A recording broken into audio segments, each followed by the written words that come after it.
Hi everyone, so this is my summary for Unit 19. Now with this unit, I'm actually going to do things a little bit differently. Like normally I've just gone through kind of the early stages of the unit, kind of in order, as the same order as the textbook. Whereas with this unit, what I'm actually going to do is kind of skip past a lot of the early sections because they just present quite a lot of data and graphs to kind of show different types of inequality across society, which I think is relatively straightforward to follow. And what I'm going to do instead is focus on the kind of model element that gets introduced and that gets introduced later in the chapter. So that's the main thing I'm going to focus on in the video, is those model elements and how we can apply them to see what impact that will have, like changes to that in that model will have on inequality.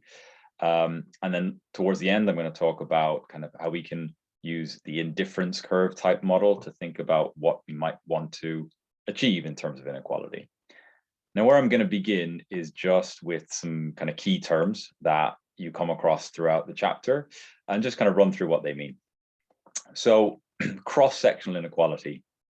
This is the inequality that has been mentioned kind of throughout the textbook, and it's the inequality that gets measured by the Gini coefficient. And so what we mean by that is if we just look at what percentage of income is held by different proportions or different people within the population, how close are we to perfect equality, or how far away are we from it? And so the Gini coefficient is just telling us, how close are we to perfect equality when it comes to normally incomes. We can also actually look at Gini coefficients for wealth and maybe for different types of incomes. But this is where we're just looking across all of the households or all of the people, all of the adults in society. Categorical inequality is where we look at inequality between different groups within a country or potentially across countries. So what do I mean by groups? I mean maybe different ethnicities, different genders, different even religions. So the categorical part, that's something we use when we refer to different groups. So categorical inequality refers to inequality between different groups of people. Now, intergenerational elasticity and intergenerational equality, these two go together because a typical way of measuring intergenerational equality or inequality is to look at intergenerational elasticity. So I think really important kind of straight away is this doesn't mean inequality between sort of different generations, right? It's not looking at, say, inequality between, people who are in their 50s versus people who are in their 20s. What this does is to try and give a measurement of how influential parents are on the incomes of their children. And the way that we measure that is using intergenerational elasticity. So like all elasticities, right, it's going to have a value between 0 and 1, but that's a little bit where the similarities end. So let's just take an example.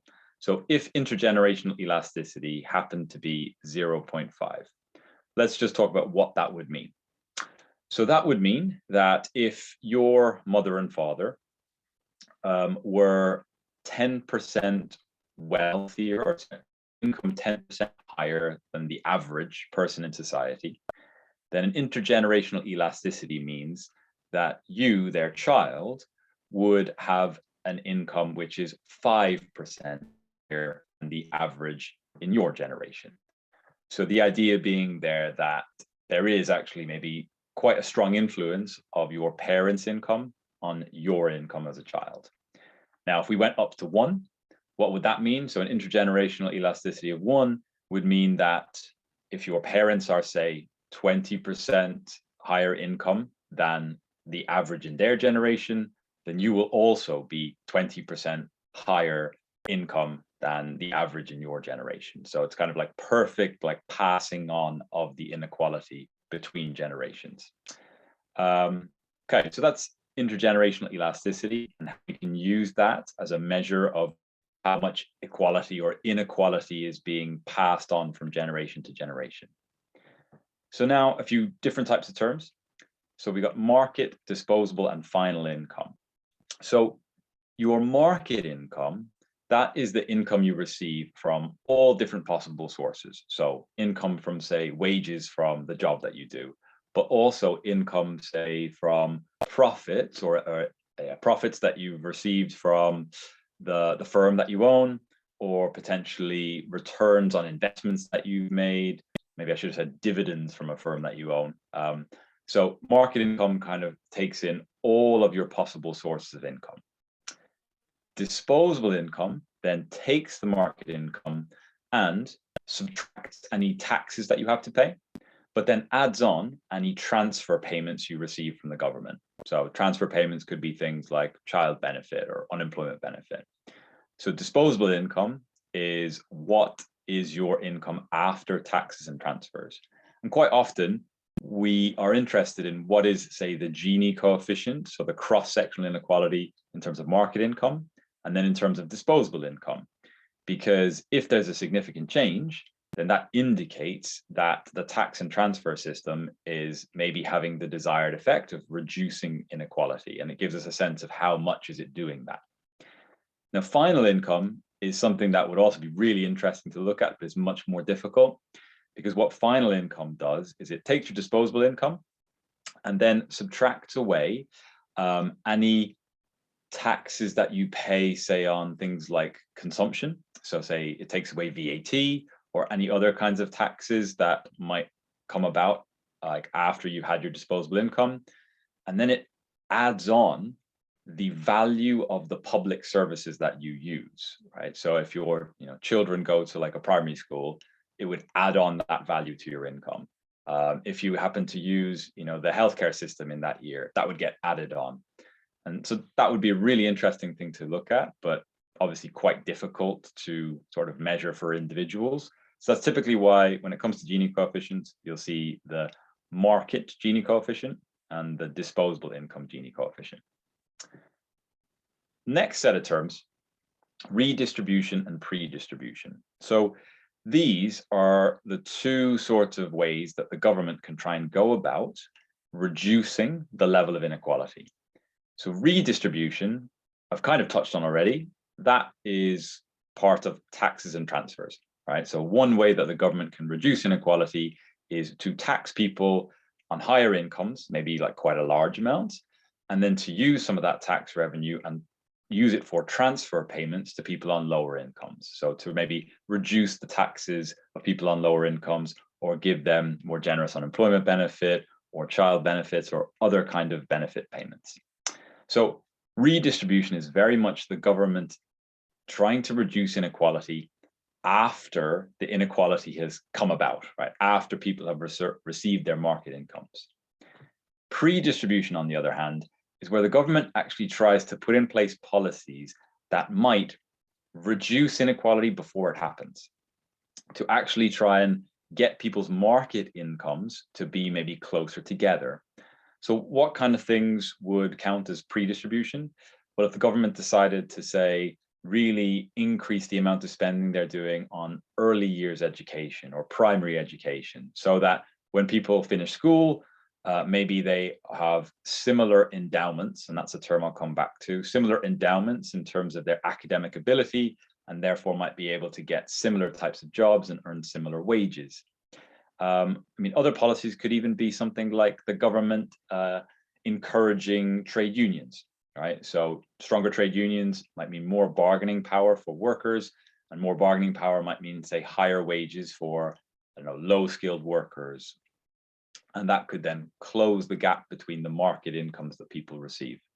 So predistribution is very much the government putting in place policies to try and reduce the kind of differences in people's market incomes, to reduce, like prevent inequality from happening.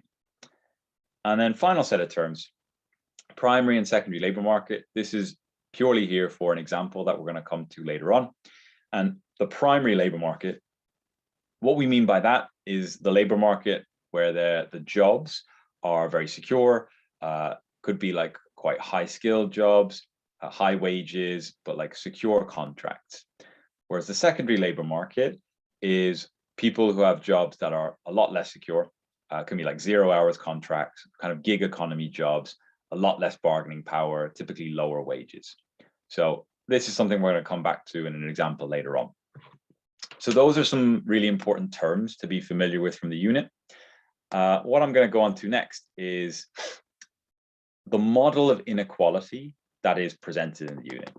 And what I should stress, like straight away, is that the model here is very, very much different from the kinds of models that you've seen previously in the textbook, right? That it's not really going to have diagrams kind of that show us how, you know, different variables are changing. It's actually a much, much broader model. And the first important element of it is to kind of think about what will an individual's income depend on. And we call any factor that will have an influence on a person's income, their market income, we call those endowments. And that's the first kind of key element in our model of inequality, that people come to the job market with different endowments. And anything that's going to influence their income is what we call an endowment. And we've got a whole list of them here. So their level of financial wealth, all right, that's certainly going to have an impact on their income. What physical assets they own, their schooling and work experience, right? Because those things could influence what kind of job and therefore what level of pay they can expect from their job. Then we've got race, gender, what age a person is, right? Other aspects, so access to credit. And then going further down, some maybe more interesting things that we, or particularly this is an interesting thing that you might not think about, is citizenship, right? Does a person have a right to legally work in the country where they're currently like resident, where they're currently living, or not? So this is a kind of small list, but any characteristic, any like factor that you can think of that would have an influence on a person's level of income, we would refer to as an endowment. And that's going to be one of the key elements in our model of inequality. That the reason why we see different levels of inequality is because individuals have different endowments. So one thing to maybe pick up on here to tie it together with something earlier on is what a government could try and do in terms of pre-distribution is try and influence some of these endowments, right? Maybe have an influence on people's schooling, right? Maybe have an influence on people's citizenship and their ability to work. And all of those kind of policies would be about pre-distribution, trying to change the endowments. So now let's get into, I suppose, what we would say, this is kind of like the full model. And like I said before, there's a diagram here, but it's not one where there's kind of specific variables like wage and unemployment. It's a much broader model. And so this is sort of the full picture. And let's just kind of run through what this is trying to show us. So how do we get to economic inequality, or a particular level of economic inequality? Well, first thing is there will be certain technologies available to firms. Now, technologies in a broad sense, right? Technologies just mean the ways that firms can take the inputs and turn them into outputs. That doesn't have to mean specifically like machinery or software. That can be also like management practices that are available. So technologies are going to be an input. Then the institutions that are present in the country, you know, like, is there a strong legal system? Is there democracy, or is it autocracy? And the policies that the government has. So those things will directly influence the level of economic inequality. But there's also a double-headed arrow between them to show that they could have an influence on each other, that certainly the institutions and policies of a government could have an influence on the technologies that are available to firms, but actually vice versa, that the technologies available could have an influence on institutions and policies. And then both the technologies available and institutions and policies will contribute to people having different endowments. And then all three of these things, technology, differences in endowments, institutions and policies, all of those will kind of feed into producing a particular level of economic inequality at a moment in time. Now, what the rest of this diagram is supposed to show us is that this is a dynamic process. And what I mean by that is it's a process that changes over time, right? Economic inequality isn't fixed, it changes. So what this is showing is that when there's a particular level of economic inequality, that could then have an influence on the technologies that firms have in the future. It could have an influence on the institutions and the policies that are present in the country in the future. And it certainly will have an influence on the endowments and the differences in endowments of people in the future. Just imagine there's a high level of economic inequality. There's maybe a very small number of people who have most of the income. They're able to send their children to these elite private schools where the education level is so much higher. And therefore, big differences in endowments between that elite and the rest of society in future. And again, these are then going to feed into future economic inequality, and so on, and so on, and so on. So very important aspect of this model is it's dynamic, that the things that influence economic inequality will themselves be influenced by economic inequality, and therefore will influence economic inequality that we see in the future. So this is the model of inequality that we imagine. And like I said, really, really, really broad. Now, one other thing I want to do before we look at some examples is just consider, consider kind of how maybe principal agent ideas might come into this setup of society and might have an influence on the level of inequality. So what we are going to use to kind of think about this is we're going to imagine that we have like a society, like at the very beginning of time, well, not the very beginning of time, but maybe like back in the Middle Ages, where we've got basically two groups of people. We've got wealthy individuals, right? Maybe the landowners. And then the other group is prospective employees, right? So people who don't have much income, they don't have many assets or much wealth. So what do we think is going to happen? Well, the wealthy individuals sort of have a couple of choices. One is they could decide to lend out some of the wealth or some of the money that they have, or they could decide to use it to actually become an employer, to start a business. So if they become an employer, they can hire some of these prospective employees, right? And so some of the prospective employees get jobs, become employed, but some will be unemployed. Now, those unemployed people, what's going to happen to them? Well, they're not going to receive much income. Maybe at some point in time, they'll get some unemployment benefit, but certainly they'll be on a very low level of income. So they will be very much down at the bottom position in terms of the income distribution.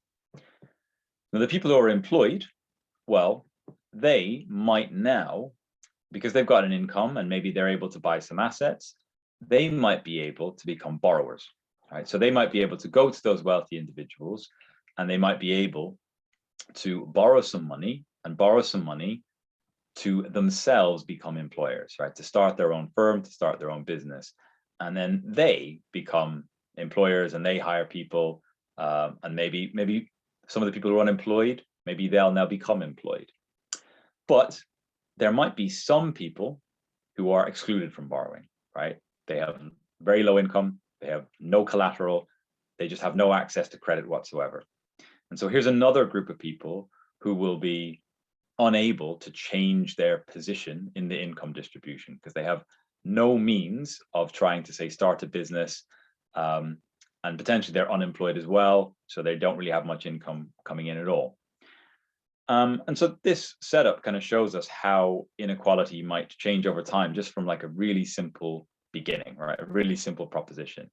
Now, where the principal agent idea comes in is there are two principal agent, I suppose, setups in this little model here, this little diagram. One, the lender and the borrower.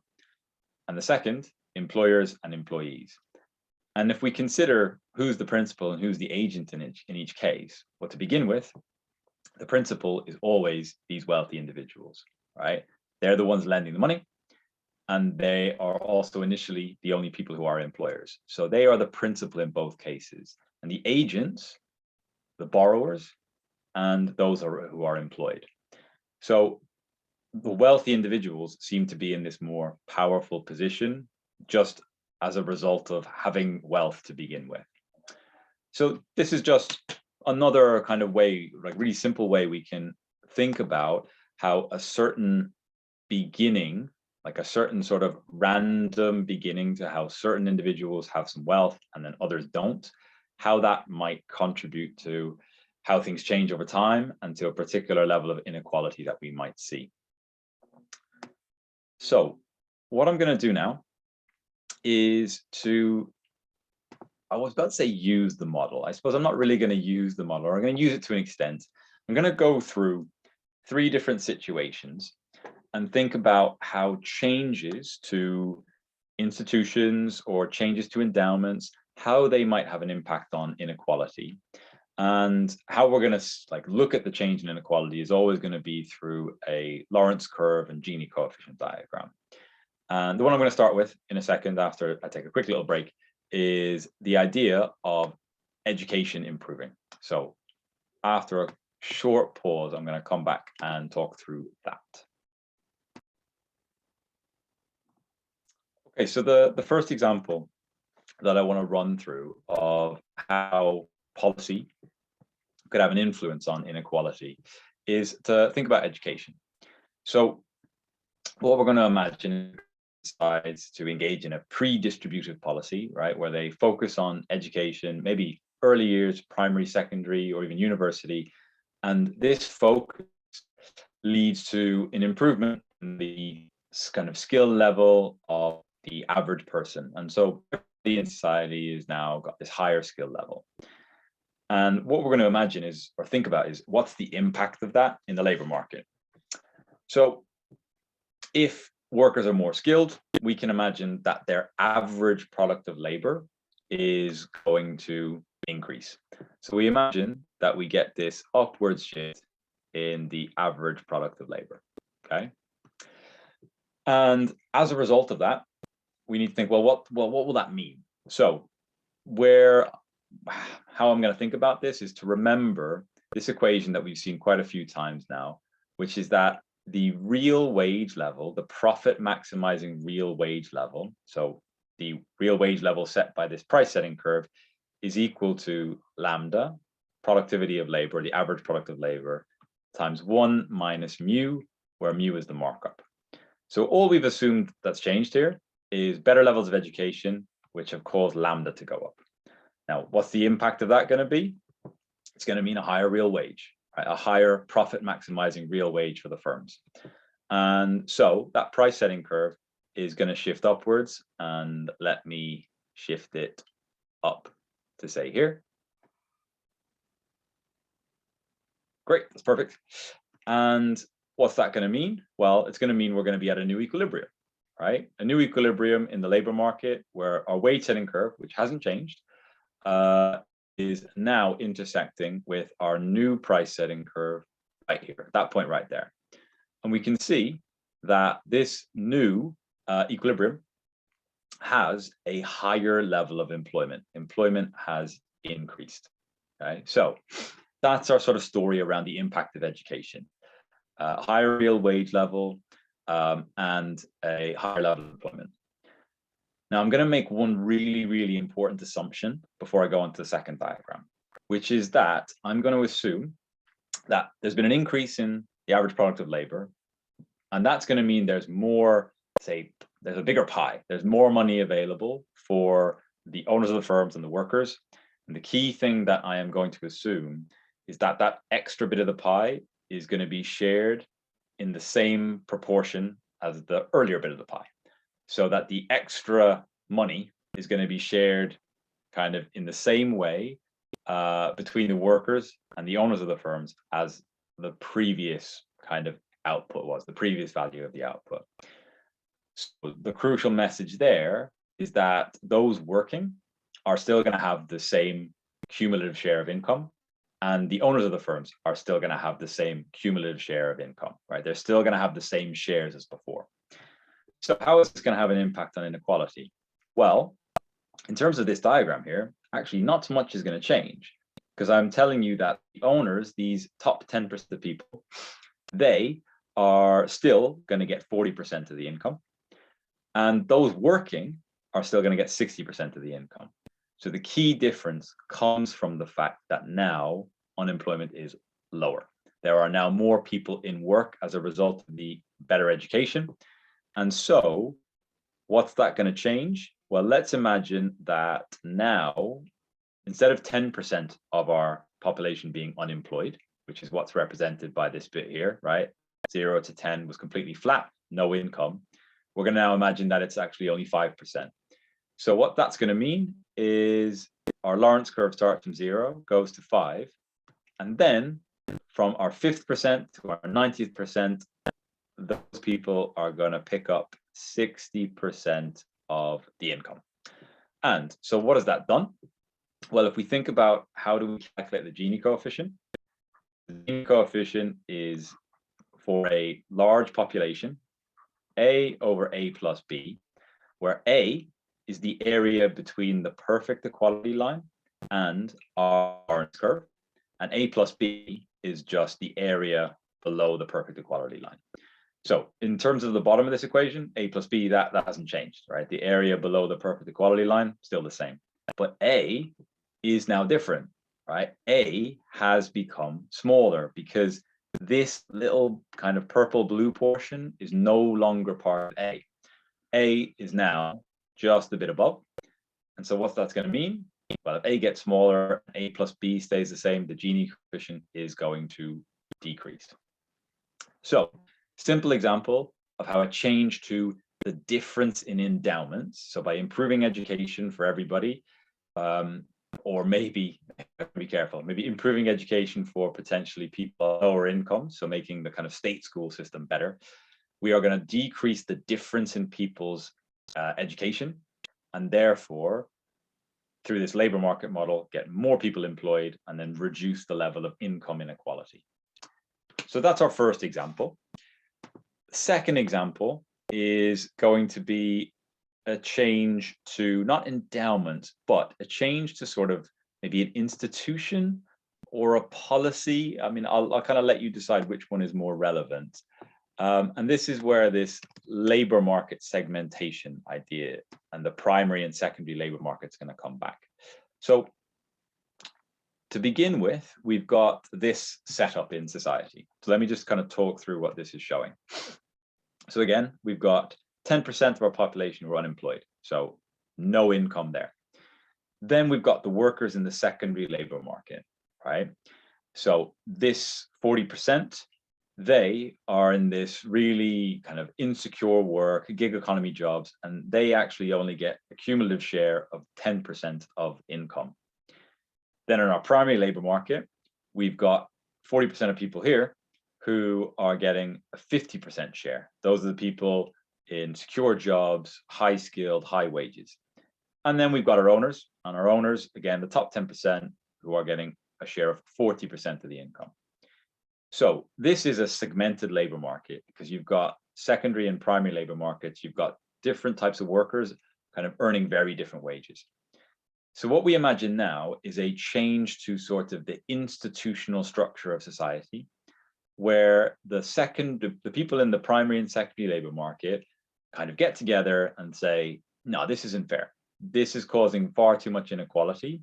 And what we're going to do is demand that there is no difference between the wages of those in the secondary labor market and those in the primary labor market, right? No difference, that everybody should receive the same level of pay. So what would that do to the diagram? Well, only one kind of small little change. So probably not going to have an impact the way I've described it on the level of unemployment. But now the people in both labor markets are getting the exact same wage. So that should mean that from our 10% up to our 90th percent, we just see, oh, damn, almost had it. I don't know if I can, I don't know, I'm going to leave it alone. So 10% up to 90%, everybody now, right, is getting the same level of wage. And so that share of income, that 60% share of income is now being split evenly between everybody between the 10th and the 90th kind of percentile. And then nothing changes at the top here, right? The owners of the firms are still getting their 40%. So what's this going to mean in terms of the Gini coefficient? Well, really similar to last time.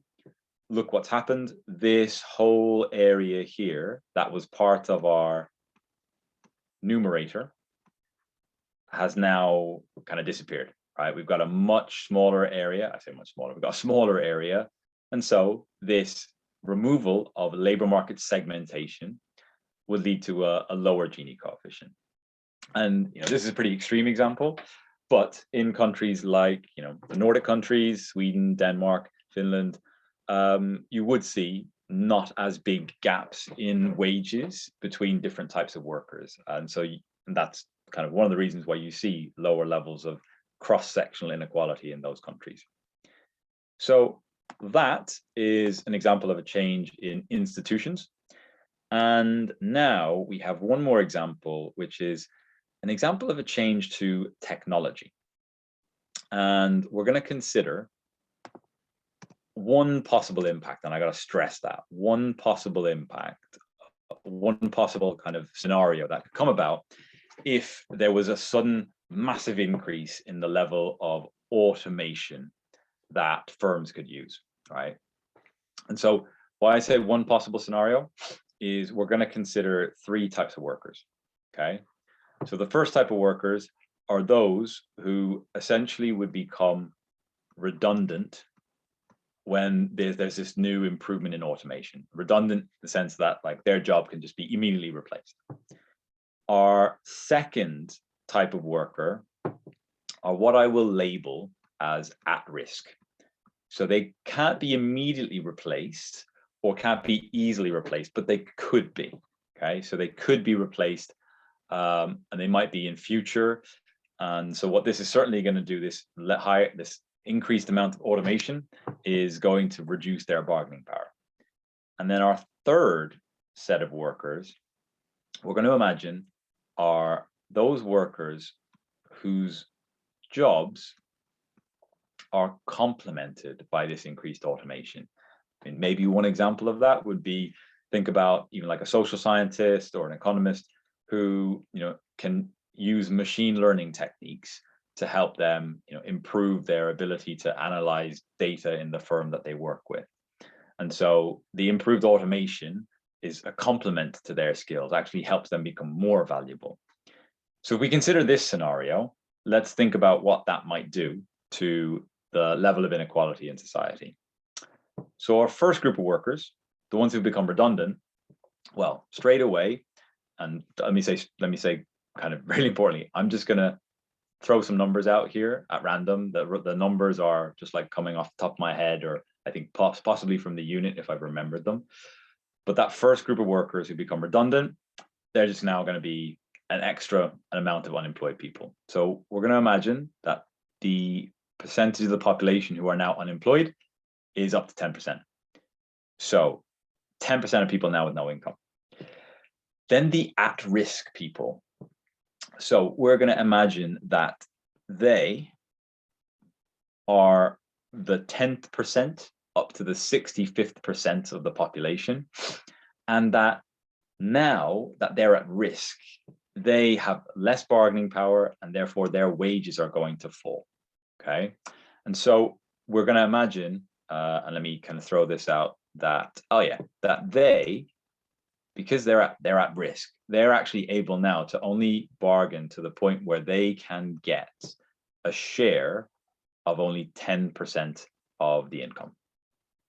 Whereas our next 30th percentile, our complementary workers, they now, because they are like they complement the automation, they become more valuable, they have more bargaining power, they're able to bargain for higher wages, and they are now able to actually pick up 50% of the income.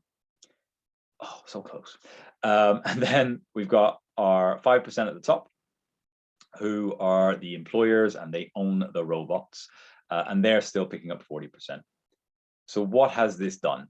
Well, in contrast to the other two examples, we now have a whole big extra area as part of our numerator. So in terms of the Gini coefficient, A plus B, that's the area underneath the perfect equality line. That hasn't changed.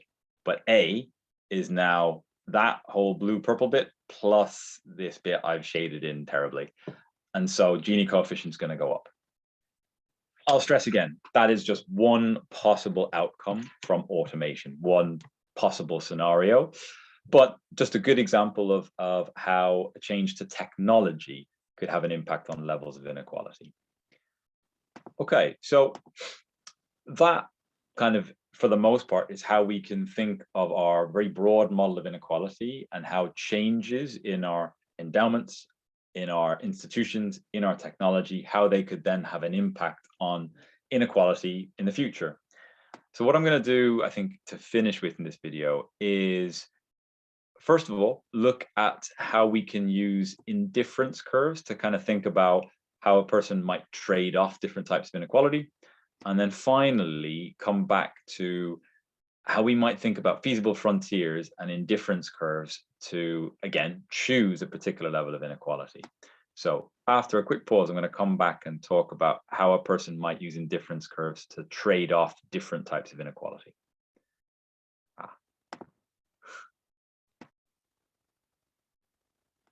Okay, so what I'm going to talk about now is how we can think of using indifference curves on a diagram where we've got two different types of inequality. And the reason I want to kind of walk through this is the indifferent curves that we would draw here will be a bit different to the ones that we've seen most in earlier units. I'll get to that in a second. So what have we got here? Well, on the y-axis, we've got cross-sectional inequality, so represented by the Gini coefficient. And we see quite high numbers, which probably indicates this is about the market income, so the Gini coefficient for market income, so before tax and transfers. And then we've got our intergenerational inequality, which is measured by intergenerational elasticity. So this one, remember, is about how influential is parents' income on their children's income. So one simple thing we might do to begin with is think about indifference curves, where maybe we only care about cross-sectional inequality, right? That's the only thing we're interested in. We do not care about intergenerational inequality. So let's think, what would they look like? Well, if this person is normal or nice, then you'd imagine that they want less cross-sectional inequality, like a lower Gini coefficient. So if they don't care at all about intergenerational inequality, like not at all, it doesn't matter to them, then the indifference curve for that person will actually just be, they should be horizontal lines, right? I don't know why I've stopped there. I mean, I could go further, but yes, horizontal lines. Why horizontal lines? And maybe one thing, let me just add on quickly, is horizontal lines with my arrow showing the direction of higher levels of utility. But why horizontal? Well, because for this person, they are completely indifferent between having, say, 0.55 Gini coefficient and then whatever level of intergenerational equality, right? It doesn't matter, right? Going further to the right has no impact on their utility. And so that's why they're horizontal, because the higher levels of intergenerational inequality are having no impact on their utility. And lower levels of utility are down this way. So we could do a similar thing and imagine, well, what if the person only cares about intergenerational inequality, right? And this one maybe is a little bit trickier, but let's imagine again, the person wants lower levels of intergenerational inequality, right? That your parents' income level shouldn't have much of an influence on your income level. So in this case, we would actually see the indifference curves would be, oh God, I meant to do, they should be vertical lines, right? Same explanation, right? That if I am at a level of intergenerational equality, which is 0.05, and that's all I care about, then going to higher Gini coefficients has no impact. I'm indifferent between 0.05 and 0.40 and 0.05 and 0.55. Doesn't matter to me. And in this case, where is higher levels of utility? Well, again, and assuming this person prefers lower inequality, that will be this way, okay? Now, this is a little bit different to what we've seen before, right? Typically in diagrams we've seen before, it's sort of this direction, more of this good and more of this good, which brings higher levels of utility. Whereas in this diagram, it actually seems to be down this way. So why is that? Well, for one simple reason, Typically before, we've considered goods on the y-axis and on the x-axis. And by goods, I mean things that the economic agent wants more of, right? Wants higher levels of. Whereas here, we have things that you typically assume an economic agent wants less of. We could refer to both of these things as bads, right? So higher levels of intergenerational inequality, we think that's bad, so we want to be down here. Higher level of cross-sectional inequality is bad, so we want to be down here. So final point here is, let's think about why the kinds of indifference curves that we've seen before, so something like this, convex indifference curves, why does this not make that much sense? Well, let's imagine we're at this point right here. Okay, so this is an indifference curve, the person's indifference between combinations along here. Well, what is this showing us? It's showing us that for this person to get a lower level of intergenerational inequality, they would be willing to have a really high level of like a much bigger increase in cross-sectional inequality. And that maybe doesn't make kind of so much sense. I mean, sure, they might be willing to trade those things off, but like at such an extreme, as in, to get a little bit lower on the intergenerational inequality, you're willing to go way, way higher on the cross-sectional inequality. That maybe doesn't make that much sense, right? So what is probably a better representation, or like a more realistic indifference curve here, would be actually one which looks a bit more like that. So kind of concave. So why does this seem a bit more realistic? Well, let's imagine again that we're like over here, right? So we're at quite a low level of intergenerational inequality. And let's think about, what's this person willing to do to get an even lower level? What we see with this shape indifference curve is to kind of move along here, the person would only be willing to have quite a small increase in cross-sectional inequality, right? So when they're at a low level of intergenerational inequality, to go even lower, they'd only be willing to accept a little bit of an increase in cross-sectional inequality. And that is probably a more realistic representation of a person's preferences. When one of these types of inequality is low, to get it even lower, you'd probably only be willing to have a little bit more of the other type of inequality.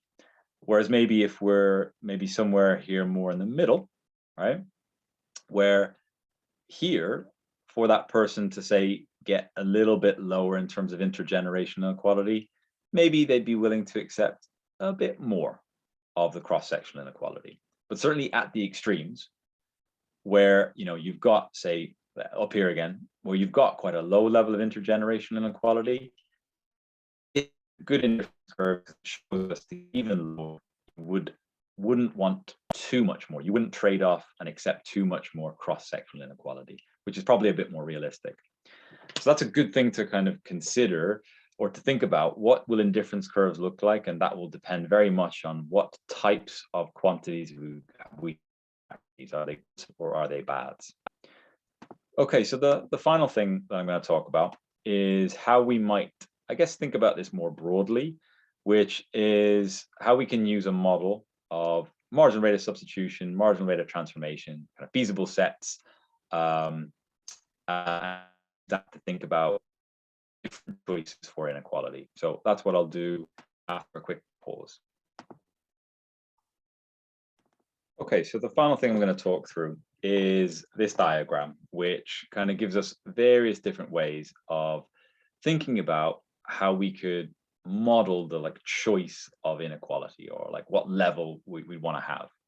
So the first important part of the diagram is this 45-degree line, okay? And what this represents is a set of kind of allocations, I suppose, or a set of incomes of the poor and incomes of the rich, which are the same, right? So income of both classes with complete equality, right? So actually, if we're somewhere along here, that actually means that there is no poor and rich, because they both have the same level of income.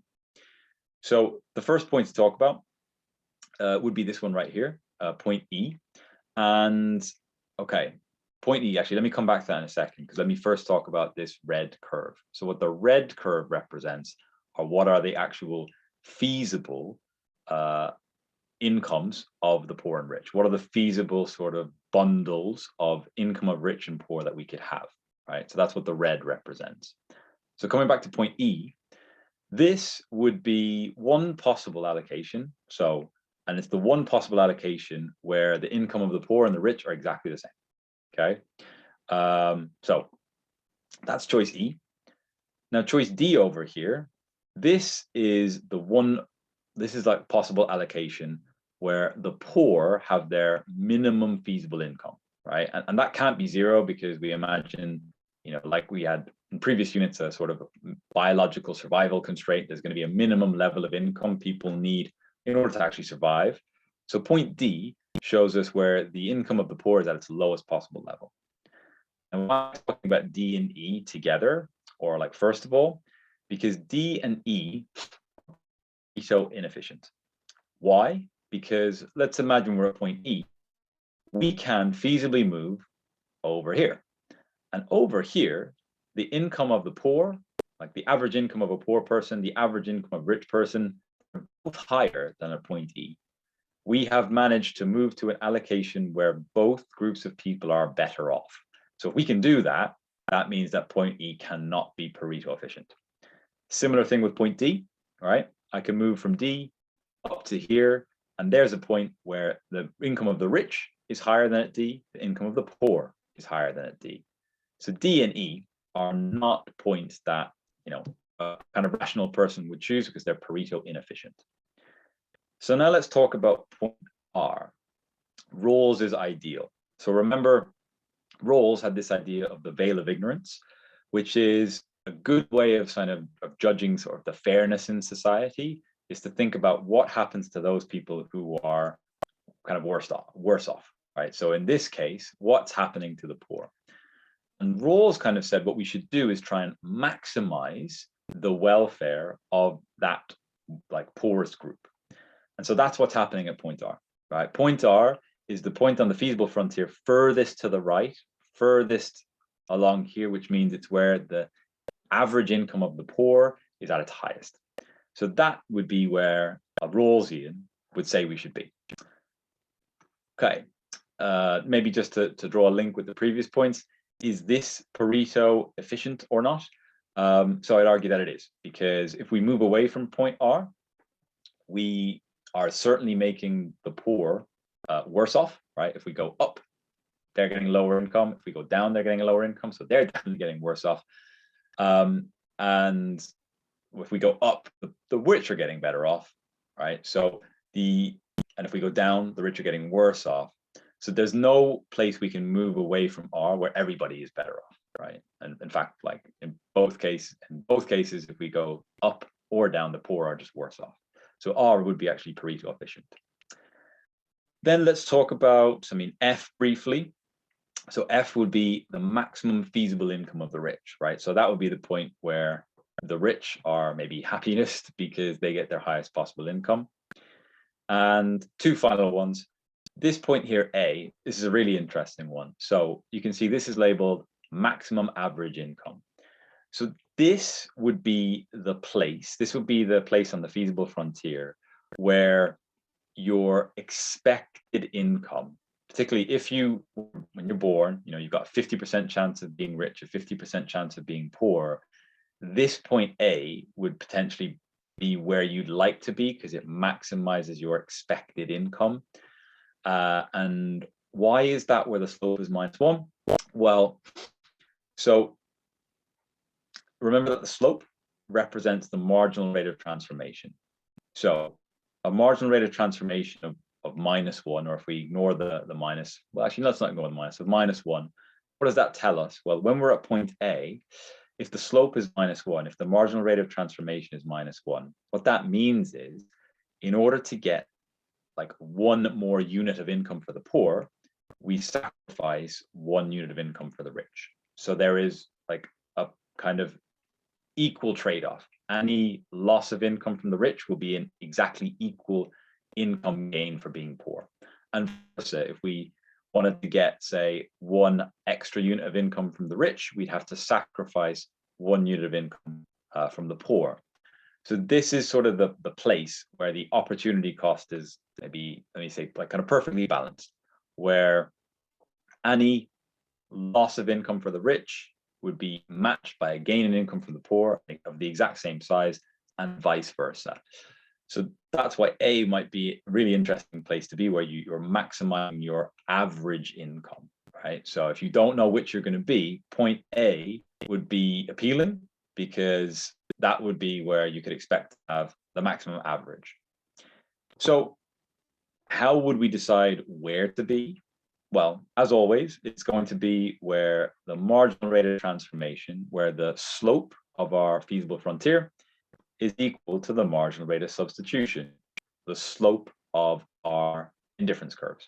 So where a person would decide to be very much depends on the shape of their indifference curves.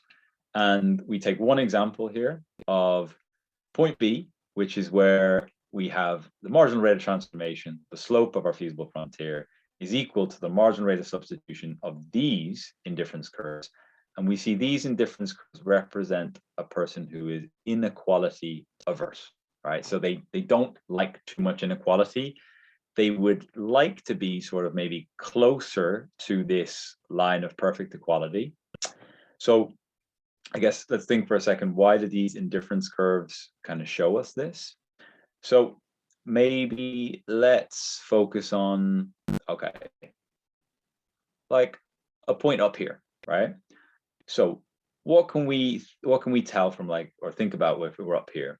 We can see very, very steep here, right? So what this person is willing to do is reduce the income of the rich quite a lot in order to get just a small increase in the income of the poor, right?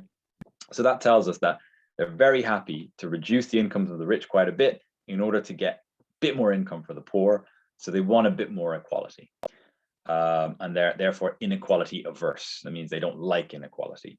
So for this particular person with these particular indifference curves, what would they choose? They would choose the point of tangency, right? They choose point B, where the marginal rate of transformation, the kind of trade-off between incomes for rich and poor, the possible trade-off, is equal to what they'd be willing to trade off themselves to their marginal rate of substitution.